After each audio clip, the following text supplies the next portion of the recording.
Hello everyone, and welcome back to the Sedona International Film Festival, where we're celebrating our 25th anniversary. I'm Carol Kahn, and we're coming to you live from the Sedona Rouge Hotel and Spa. That's one of our sponsors, along with Digitech and Black Magic Design. We'd like to thank our sponsors for participating in this year's festival, and it's our big silver anniversary, so it's an exciting one. And I'd like to introduce you to Andrea. Welcome. Okay. Thank you. And your film, America First. Yes. So tell me a little bit about your film. So America First, The Legacy of an Immigration Raid is a documentary about the Postville, Iowa raid that took place in 2008. At the time, the raid was the biggest in a worksite. In a single worksite, almost 400 people were detained, almost 300 were deported, mostly to Guatemala. So last year was the 10-year anniversary, and we went to Postville to see what had happened, how the town was doing. And, you know, even 10 years later, the consequences could still be felt. I feel like everyone in the community, it's a pretty small community, about 2,000 people. After the raid, almost half of the population was lost because he was either detained, a lot of families left out of fear, a lot of people just left because the economy was not, was in shambles. So yeah, it was a really, we went there thinking it might have been a shorter story, and then in the end we ended up creating a 40-minute documentary because the consequences were massive. Wow. So how did you even find out about that? So I work at Univision News Digital, which is a Hispanic newsroom, and most of our audience is Spanish-speaking and the immigrant community. And for the immigrant community in the United States, that was a really important milestone in the history of immigration, right? And so we knew it was an important event that we needed to document and to kind of revisit. And so one of our editors came up with the story and said, go there and see what's happening. And that's how we ended up doing that story. But we knew from the beginning that it was important to our community. And this happened in Iowa. Right. So how was it received by the community there? At first it was difficult. When we first got there, it was difficult because the media, the raid brought in a lot of media attention to the community. It's very small, so a lot of journalists were very disruptive, and people felt very hesitant to talk to us in the very first, at the very beginning. We spent a lot of time there, and by the time we went back to present the film, it was very, very well received. I think it generated a number of interesting conversations. It's a town that it's incredibly diverse. It's about 2,000 people, but it has, a very large Hispanic community, a very large Jewish Orthodox community, because the plant is a kosher meatpacking plant. It has a very large Somali community that came in after the Hispanic workers were deported, so they kind of filled in that void. And then the local Iowans, right? So you have this crazy mix of people, which they're really, really proud of. And then at the same time, it's a fairly conservative community. So Donald Trump, for instance, won the majority of the vote in the county where Postville is. So it's a town full of contradictions in many ways. And I think, but it was very well received, and I think it generated, a certain amount of conversation around those issues. Yeah, the topic of immigration is very pertinent in our current timeline right now. Yeah, and it was actually, we were not anticipating this, but when we were editing the film, immigration raids of this kind started to happen again on a larger scale. This type of raids had stopped, this happened under the Bush administration, then it was kind of a PR failure, it didn't happen again, and then during the editing of the film, many raids started happening again. By the end of the fiscal year last year, I think about 5 times more people were detained compared to the previous year, right? There was another big raid in August this year in O'Neill, Nebraska, and we've been seeing that more and more raids are happening. So, unfortunately, the film became more relevant in that way and more timely. Mm-hmm. Yeah. Now, you had mentioned, we were talking briefly before the interview even began, that you came to this country in 2008 from Colombia. Correct. Yeah. And you are an immigrant, so you're not a U.S. citizen. Right. So how does this make you feel, knowing that this is really a topic that to be concerned about? Yeah, it's became, for the last few years, it has become such an important issue.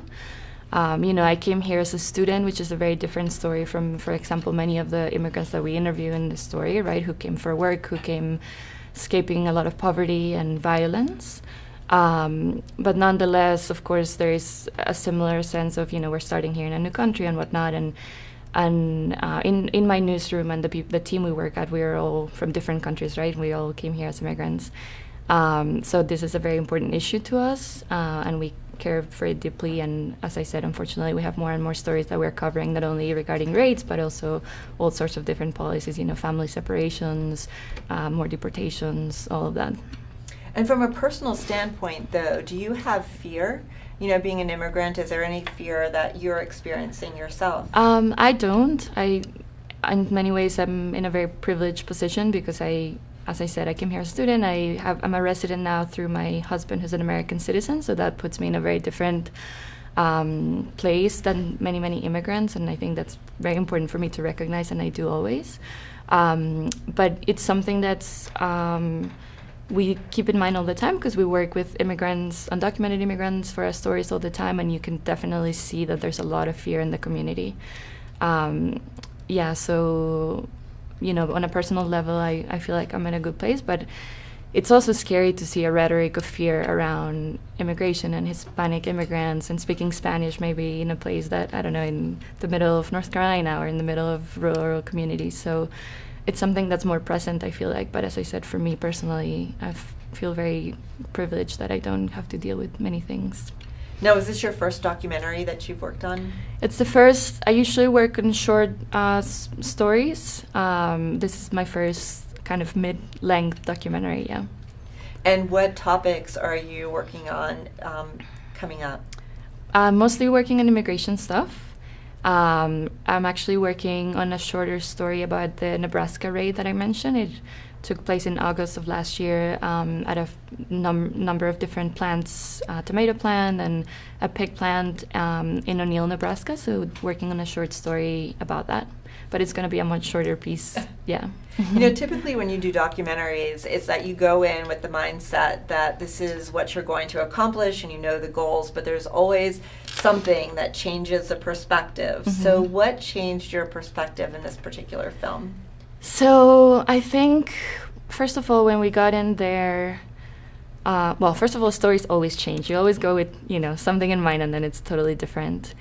I think for this particular case, we had been reading and doing a lot of research before and, hearing all the negative things that happened to the town and kind of the tragedy and all of that. And we knew that was there, but there was a lot of resilience as well. And I think going in there, we were extremely pleasantly surprised that was the case, that the town had in fact gone through this very, very tragic event, but 10 years later, it had come out of it in a much stronger way. I was very, very surprised to see that people are really proud of their very different communities, and it was one of the best examples I've ever seen in this country of kind of that integration of different communities and how it works. Like, if you go to the Postville High School, you would be absolutely amazed of how all these kids are just like playing with each other and, speaking. I think they have I can't remember, but it's an incredible number of languages, and the school is kind of amazing, and that was such a great surprise. And I think